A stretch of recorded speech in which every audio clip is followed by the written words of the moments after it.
Melissa Claire Egan, who plays Chelsea Lawton on The Young and the Restless, shared some special details of an upcoming event involving stars of all of the soaps. Lily Brooks O'Brien, who plays Lucy Romalotti on The Young and the Restless, has organized Daytime at Night, a concert to raise money for St. Jude. Hosted by O'Brien, the benefit will have several MCs and performers from all 5 U.S. soaps. Melissa Claire Egan posted a video on her Instagram last week to promote the show and provide a link to buy tickets. Lily Brooks O'Brien from our show put together an incredible event at the Troubadour. Thursday, May 29th at 7 p.m., a bunch of us daytime peeps are going to be singing and supporting the most important cause, St. Jude. Come out and join us and support. Egan revealed that she would be singing a little bit with Lily, but she would also perform a duet with her friend, Carla Mosley. Mosley would also be doing some of her own songs as well. Egan shared that she and Mosley had known one another since the 6th grade and went to middle and high school together. Egan said the pair had performed in Annie together in 6th grade and starred in Grease together in junior high. I can't wait to sing with her again, Egan exclaimed happily. Egan isn't the only star from The Young and the Restless who will be performing. Lily Brooks O'Brien, Lauren Lott, and Nathan Owens will also take the stage. Annika Noel from My and Our Sister Show, The Bold and the Beautiful, will also be singing. Performing from General Hospital will be actors Tabiana Ali, Bradford Anderson, Carolyn Hennessy, and Josh Kelly. Joining from Days of Our Lives will be Elia Cantu. And from Beyond the Gates, Carla Mosley will also perform. Days actors Carson Boatman, Wally Kurth, Brandon Barash, and Eric Martsolf will also perform. They have a band together called The Day Players. MCs include Bradford Anderson, Cherry Jimenez, Galen Jering, Mike Manning, Kennedy Garcia, and Lawrence St. Victor. Hello everyone, welcome back to my channel, Pulse Canvas. It's me, Julie, here. I hope everyone is having a wonderful day. Keep watching. So let's dive into today's video. The Young and the Restless spoilers update for the week of May 19 to 23 reveals that Michael Baldwin will get a fierce warning. And there will be a special romantic episode as well. Phyllis Summers will also strike out when it comes to scoring business venture help. So let's discuss all the shockers and setbacks. For starters, Amanda Sinclair will raise more suspicions with her cagey behavior. Sally Spectra will quickly pick up on the fact that Amanda seems to have something to hide, so she'll definitely want to know more. Billy Abbott will have growing suspicions about this Aristotle Dumis being much more complicated than he thought. Despite Phyllis' attempt to get help scoring a meeting with Dumis, Amanda will push her to move on instead and claim Dumis told her that he wasn't interested. Over with Victoria Newman, she'll make a choice related to her romance with Cole Howard. If Cole's medical results are grim, that could motivate Victoria to keep him close and maybe even get engaged eventually. Next, Kyle Abbott will have another run-in with Audra Charles, so we'll see if Holden Novak might witness it. Regardless, Holden will put Kyle through a grilling session about his history with Audra soon enough. On May 21, Y&R will deliver a special romantic episode that features Victor Newman's wonderful surprise for Nikki Newman, which will be part of her birthday celebration. Michael and Lauren Fenmore Baldwin will also live in their own romantic bubble for a while in this special episode, while Jack Abbott moves Diane Jenkins Abbott to tears with an amazing gift. Something tells us Jack might offer up a portrait of Diane to cement her status as an Abbott, so it could become the final piece of the mansion renovations. After Abby Winters gets updates on Amanda's return to town, she'll clash with her and express her distrust of Dumis. Amanda will rush to Dumis' defense and assure Abby that he wants to protect Winters, but Abby will remain on edge. Back with Lauren, she'll have more concerns about her marriage. Michael will have another heated confrontation with Victor, who will end up dishing out a serious warning. Could Michael eventually decide he's had enough and walk away from Victor? If Michael quits, there will be no more guardrails to stop Victor from spiraling out of control in his feud against the Abbotts. As for Claire Newman, she'll keep up her party plans and sound the alarm to Kyle about the trap he's setting for Audra. Claire may ask Kyle not to go through with it, but he seems poised to do it anyway. The Young and the Restless spoilers update for Tuesday, May 20, reveals that Cole Howard will face his medical outcome, while Claire Newman makes a risky move and Kyle Abbott's past haunts. Cole has been isolating himself at the GCAC out of fear that he might be contagious, but Victoria Newman is hoping for good news from his doctor. The results aren't in yet, but that'll change soon enough. If Cole finds out what he's up against in Tuesday's show that could influence his future with Victoria, there's a chance that Cole's illness is terminal, and if that's the case, then time is running out. our spoilers say Victoria will make an important choice when it comes to her romance with Cole. Could Cole and Victoria decide to tie the knot and spend whatever's left of their final chapter as a married couple? Regardless, Claire could be left in the dark for a bit if Cole is seriously ill. It's easy to imagine Cole pushing for secrecy as long as he can, so stay tuned for updates on his medical outcome and what he'll do next. Over with Claire, she'll have a proposition for Victor Newman to consider. Since Claire thinks a party will help her shift Victor's perspective on Kyle, she may work to sell him on the idea and connect the shindig to Nikki Newman's birthday. Victor may have concerns about Kyle being Claire's plus one, but she'll be determined to make him part of this special occasion and show Victor he's wrong about their love. It'll be a risky move since Victoria fears Claire could make things even worse. Meanwhile, Kyle will face Holden Novak's interrogation, so there'll be plenty of questions about Kyle's past with Audra Charles. Although Kyle may argue that it's none of Holden's business, he'll also make it clear that whatever fling he shared with Audra is over. Kyle will insist Claire is his future, but Holden will get under his skin and perhaps act like Audra is one of those women who haunts you. Holden has first-hand experience with that, so he'll know what he's talking about. However, Kyle might ultimately decide he can use Holden to his advantage somehow. Since Kyle wants to get closer to Audra and nail down if she really has a miracle product, he might manipulate Holden along the way. Lauralee Bell from The Young and the Restless announced that she and other cast members will appear on Family Feud this summer. Excited fans hoped that they would compete against cast members from General Hospital. Celebrity Family Feud host Steve Harvey brings a lot of entertainment to viewers, and fans of the competitors love that the winners get to donate money to charity. In her Instagram post about the Y&R team, Lauralee said in the comments that it has been 25 years since she last appeared on the show. The CBS daytime drama star shared a photo of her team. They included Melissa Claire Egan, Michelle Stafford, Joshua Morrow, and Brayton James. Each of them held a sign that read out their message: "No feuding in this family." Lauralee Bell's caption echoed the phrase as she wrote, "We played a Family Feud up today, but there's no feuding in this family." Stay tuned for an air date this summer. Excited fans wanted more spoilers from the real-life Christine Williams, but she did not give anything else away. However, she did say in the comments that more news will arrive later. Of course, people wanted to know who the Y&R cast will compete against. Someone in the comments hoped that it might be the cast from ABC's GH.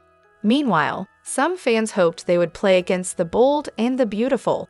Both shows are very popular, so maybe fans will get their dream teams on Steve's show. But wait, Michelle Stafford also posted on Instagram. In her reel, she shared some BTS scenes of them with some of the cast from General Hospital. Meanwhile, others couldn't wait for it to drop. Here are a few other reactions. Certainly, it looks like many fans of the soaps will tune in and watch the show. Plus, excitement levels are likely to rise as more people find out about their opponents. The air date isn't known yet, so keep a lookout for that. The Young and the Restless is heating up again as Sharon case opens up about Sharon and Nick's evolving equation. After a dramatic rescue and emotional moments, old sparks reignite. Meanwhile, Phyllis lurks close, threatening to shake up the peace Sharon fought hard to build. Nick Newman has always had a soft spot for Sharon. When trouble struck, he stepped up for her and Phyllis. Their kidnapping drama was intense, but it drew out Nick's inner hero. Sharon leaned on him again, just like she always does. That comfort reignited something between them. Sharon Case, who plays Sharon, hinted that these moments bring her character closer to Nick. Their shared history is impossible to ignore. Even when they're not together, they're still deeply connected through their kids and years of love, heartbreak, and healing. Fans have seen this before. Back in 2007, Nick and Sharon reunited after being trapped together. Could history repeat itself now that they're both single again? Sharon and Phyllis shared a major trauma. Their kidnapping ordeal made them allies for a while. They even reached an emotional truce and leaned on each other. But peace was never built to last in Genoa City, especially with Nick in the middle. In a recent episode, Sharon looked ready to explode when she spotted Nick and Phyllis having a moment. Phyllis, too, wasn't thrilled with Sharon's lingering affection for Nick. Their so-called truce now looks shaky at best. And with Nick helping Phyllis during her own crisis, jealousy is once again creeping in. Sharon doesn't like sharing Nick's attention, and Phyllis? She's no stranger to fighting for what or who she wants. Phyllis and Nick have a deep, complicated history. They're former lovers, co-parents, and sometimes friends. But with Sharon recently dominating Nick's world, Phyllis was pushed to the sidelines. Now, it looks like she's ready to take her seat at the table again. Sharon isn't thrilled about this. She believes their European getaway was a chance to rekindle things with Nick. She keeps calling it a bonding trip, while Nick has firmly placed her in the friend zone. Still, Sharon seems convinced she can change his mind until Phyllis re-enters the picture. Could Phyllis make a bold move and win Nick back? If she does, Sharon might come unglued. Fans are watching closely as this triangle heats up again. Longtime fans of The Young and the Restless know how this usually goes. Nick finds himself torn between two fiery women with strong ties to his past. The stage is already set for drama. Sharon still believes in their bond, while Phyllis may just exploit it. The truce between Sharon and Phyllis is crumbling fast. Old wounds are opening, and Nick's attention is the match that could ignite the next round of rivalry. Whether he picks Sharon or Phyllis, or neither, someone's going to get hurt. The Young and the Restless isn't slowing down. Sharon and Phyllis' peace is on thin ice, and Nick's heart might shatter it for good. Keep watching as this love triangle turns up the heat. For more soap drama, visit Soap Opera Daily. The Young and the Restless spoilers and updates reveal Courtney Hope, who plays Sally Spectra 2 on YR&P. She has returned online to bring her fans up to date on a family crisis, as well as some other things. Hope is widely recognized among soap opera fans for her role as Sally Spectra 2. She debuted in this character on The Bold and the Beautiful from 2017 until 2020, portraying the niece of the original Sally Spectra, played by Darling Conley. In 2020, Hope made the move to The Young and the Restless. In 2024, she was honored with a Daytime Emmy Award for her performance on the show. Lately, fans have observed that she has stepped back from social media. Recently, Hope took to Instagram stories to share some devastating news. Hope revealed that she had received messages from her fans, but was preoccupied with her dog Stevie's health. Courtney recounted, "Stevie went into heart failure, and we thought that was the end. The doctor had said, 'This is it,' which was a heavy moment for her, especially since Stevie holds a special place in her life." She also recently posted a tribute for Stevie's birthday, saying, "She's been my companion since I was 19, the first dog for my entire family. so this has been a lot for us all. But as always, she has 9 lives. Although she's no longer in heart failure, she requires constant care and is currently staying with my parents. Hope wrapped up her thoughts by expressing, "I appreciate your curiosity and concern. I'm simply embracing life and cherishing the small moments. I may not be here as often since I feel this season deserves my undivided attention, but I love you all." According to Hello magazine, Hope had previously addressed Stevie's health in an earlier Instagram story, stating, "Witnessing her battle for her life repeatedly has been a privilege for me." She added, "She continues to inspire me. Cheers to another round, Miss Nix." On Instagram, Hope has also frequently shared her love for Stevie, who she named after the famous Fleetwood Mac singer. In a heartfelt tribute, Hope recently expressed her affection for Stevie in a post celebrating both Valentine's Day and Stevie's birthday. The message read, "Happy 15th birthday to the wise soul who has transformed my life countless times, my vibrant, chatty Stevie Nicks. My little model, partner in crime, and the highlight of my day. I am incredibly grateful to share this journey with this little gem, who truly resembles a cat with 9 lives. She has tested the boundaries of life and still greets each day with enthusiasm, eager for more.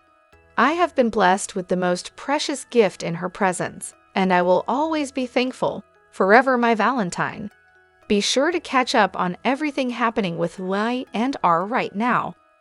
Come back here often for the Young and the Restless spoilers, news, and updates." On the Monday, May 19th episode of The Young and the Restless, Devin has doubts about Damien. Sally senses Amanda is hiding something, and Amanda encourages Phyllis to move on. At Nate's apartment, Devin, Lily, and Nate discussed Amanda's surprising announcement that she worked for Dumis. Amy and Damien arrived, and Lily gushed that Amy looked amazing. Amy remarked that it felt good being back with people she cared about, and Nate stressed that she was home. Damien raved that his mom's home cooking was better than the new restaurant they just visited. Devin observed that Damien and Amy seemed close, and he imagined it had been a relief for Damien to let go of his anger toward her. Damien admitted that he was grateful to have the chance to work things out with his mother. Amy and Damien hugged and exchanged words of love. Lily revealed that she'd had paperwork drawn up detailing Damien's job offer, and she suggested that he oversee Winter's hotel chain. Damien saw synergy because the hotels were adjacent to concert and festival venues, and he was also interested in those areas. Nate declared that he thought it would be great for everyone. Damien was excited to get started after he had his lawyers look over the documents. Devin inquired whether Damien knew Amanda Sinclair, but Damien claimed he'd never heard of her. Amy voiced surprise that Damien would leave his life in LA behind to move to Genoa City. Damien declared that he was ready for something new, and he proposed that he and Amy make Genoa City home. Amy found it hard to contemplate a move when she'd spent the past few years preparing for the end.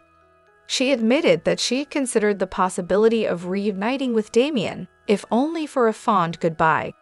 Damien asserted that he and Amy had already missed out on enough time together, and he wanted to spend whatever time she had left with her. He credited Nate for agreeing to make the connection with him, and he enthused that it was starting to feel like a new family uniting.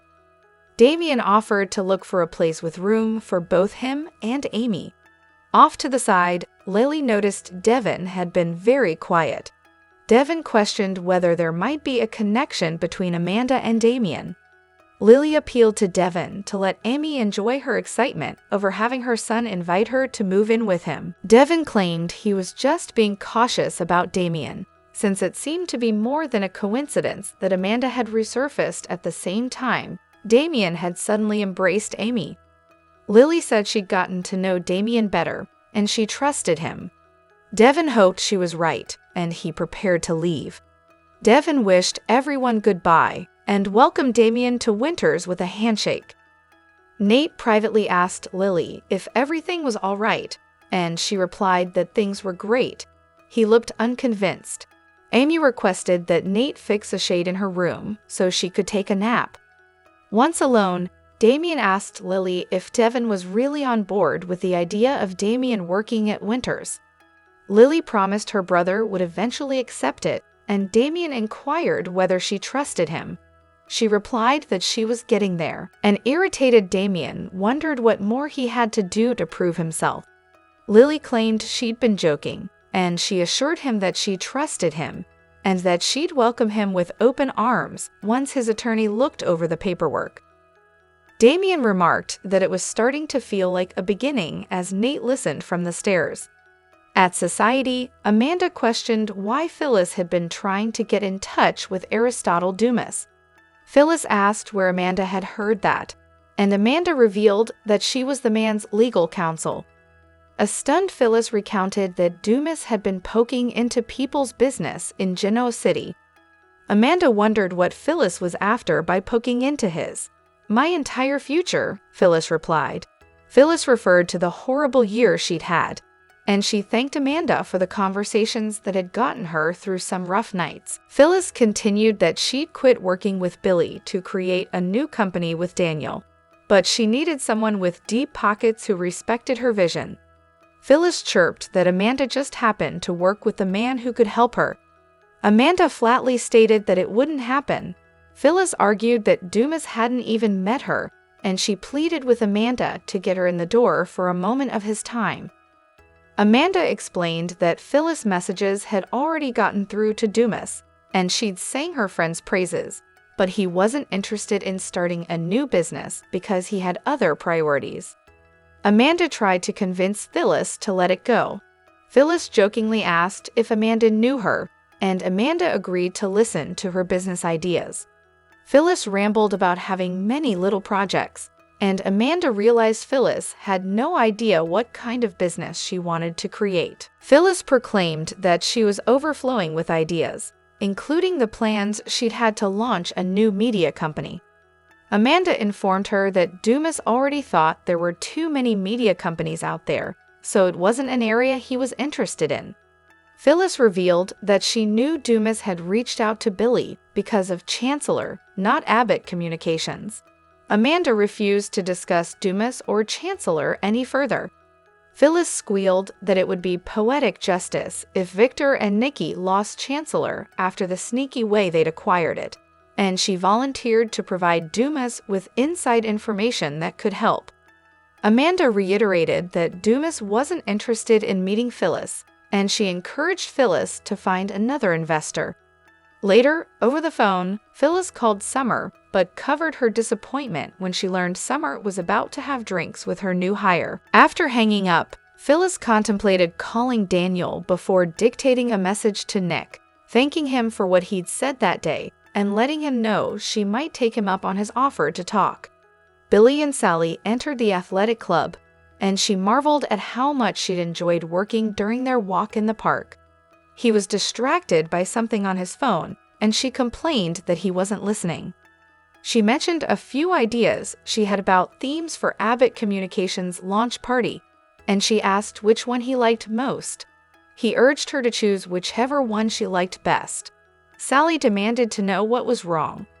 Billy insisted that he'd had a fantastic morning touching grass, and his mind was clearer because of Sally.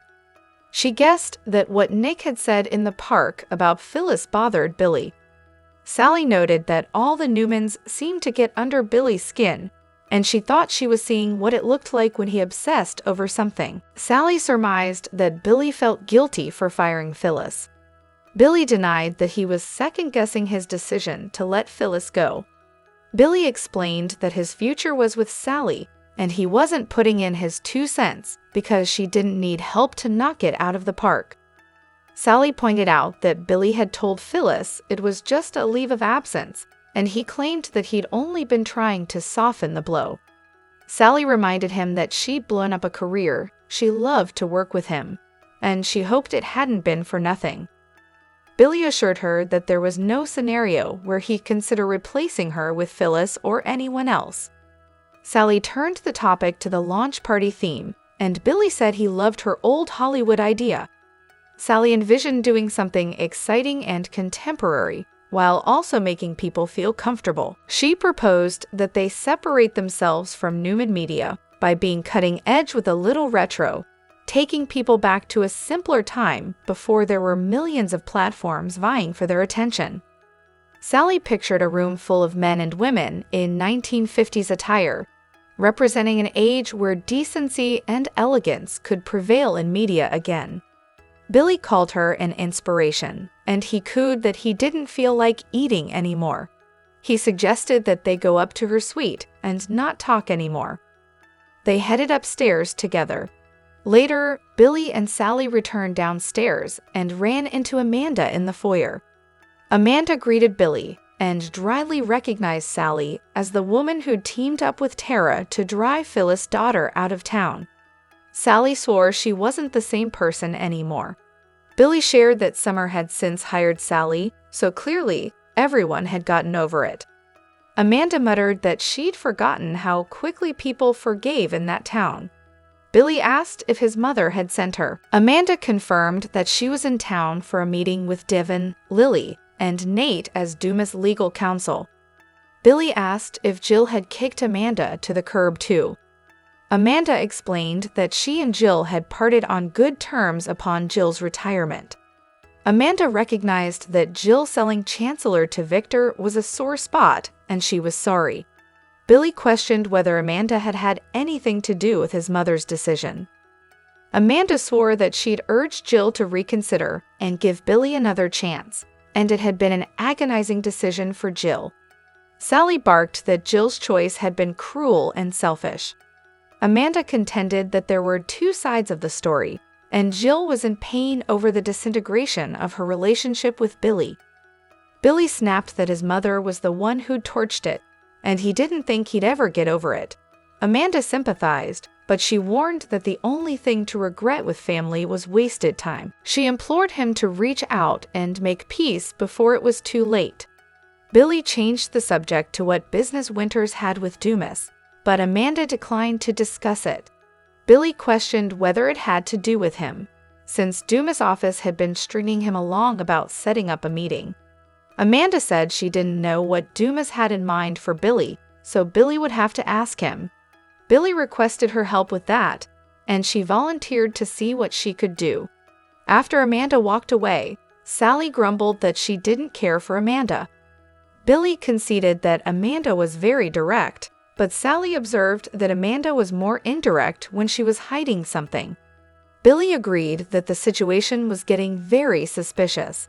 As dawn casts a muted glow over Genoa City, The Young and the Restless brings Lily Winters Abbott to a pivotal crossroads. After years of personal reckoning and emotional rehabilitation, Lily finds herself preparing for the possible return of her ex-husband, Cain Ashby, now speculated to be operating under the powerful alias of Aristotle Dumis. Lily's past is littered with tragedy, most notably the car accident that resulted in Hillary's death and Lily's subsequent imprisonment. Since her release, she's worked tirelessly to reconstruct her life, investing her energy into philanthropy and personal growth. Despite her progress, whispers of Aristotle Dumis, a shadowy figure tied to corporate manipulations, continue to haunt her, intertwining with her own past in alarming ways. The rumors of Cain's return, now personified by Billy Flynn's charismatic portrayal, have ignited a firestorm of speculation. What was once a romantic chapter in Lily's life may now be a calculated re-entry into her world by a man with a secretive agenda. Through coded messages, anonymous warnings, and social media innuendo, it becomes clear that Cain's motives, or those of the man wearing his face, may not be as noble as they seem. Inside the polished halls of Genoa City's elite, Dumis's influence seeps deeper. His manipulation extends to Damien, a conflicted protege torn between duty and affection for Lily. Damien's fleeting rebellion at a charity gala, where he offered Lily a moment of support, drew swift retaliation from Dumis. The message was clear: Lily is a pawn not to be moved without consequence. Meanwhile, Lily continues to wrestle with emotional debris. Every memory of her life with Cain resurfaces, both tender moments and the harsh aftermath of their separation. As she contemplates the possibility of his return, the burden of unresolved guilt and mistrust clouds her vision. When an unexpected message arrives, "Hello, Miss Abbott. I've been waiting for you." Lily recognizes the chilling voice of Aristotle Dumis himself, setting the stage for a confrontation that will test her resilience and the future of her romantic path. Parallel to Lily's emotional turmoil, another dynamic unfolds. Sally Spectra, known for her ambition and flair, unexpectedly becomes entangled with Cain. Their chemistry sparks during a Winter's Foundation gala, revealing a surprising connection based on mutual respect and professional curiosity. Sally's independence and Cain's depth create a potential partnership, but also introduce new risks. A romance between them could fracture any remaining possibility of reconciliation between Lily and Cain.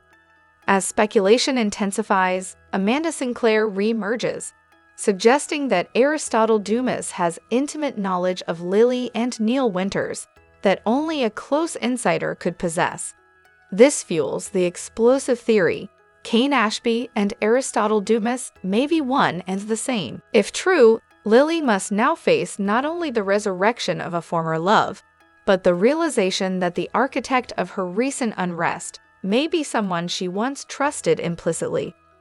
In this evolving power struggle, Cain stands at the intersection of legacy, loyalty, and redemption. Lily, hardened by loss yet softened by hope, must determine if forgiveness is still possible, or if the truth behind Cain's transformation will irreparably damage what remains of their bond. And as Sally steps forward with her own proposition, equal parts personal and professional, the question becomes whether Cain can navigate this triangulated pressure or succumb to the role Dumas has long played in the shadows. In recent developments on The Young and the Restless, viewers witnessed a dramatic and intricate plot unfold as Diane Jenkins uncovered Audra Charles' calculated scheme to sabotage Kyle and Claire's relationship. This storyline centers on Audra's strategic use of deception, including faking a pregnancy test and spreading damaging rumors to manipulate emotions and control outcomes. Diane's instincts were triggered by subtle changes in Kyle's behavior. As a seasoned observer of Genoa City's power games, she sensed Kyle's increasing anxiety and distance. With her maternal instincts heightened, Diane grew suspicious of Audra's rising influence over her son and the deteriorating state of his relationship with Claire. Audra, known for her manipulative tactics and charm, had gradually embedded herself into Kyle's life. Her approach was methodical, leveraging both charm and psychological manipulation. Diane observed how Audra's gestures toward Kyle were deliberately calculated, and her interactions with Claire were filled with veiled hostility. The subtle shifts in dynamics were not lost on Diane, who recognized a deeper agenda at play. The turning point came when Diane discovered falsified rumors implying Kyle's involvement with a child, a tactic designed to erode trust between Kyle and Claire. These actions left Kyle confused and emotionally worn, while Claire began doubting his loyalty. Diane, determined to protect her son, took matters into her own hands. Refusing to rely on anyone else, especially given Victor Newman's indirect support of Audra, Diane initiated a quiet investigation. She began gathering evidence, monitoring conversations, analyzing internal documents from the Babrant project, and speaking with former employees.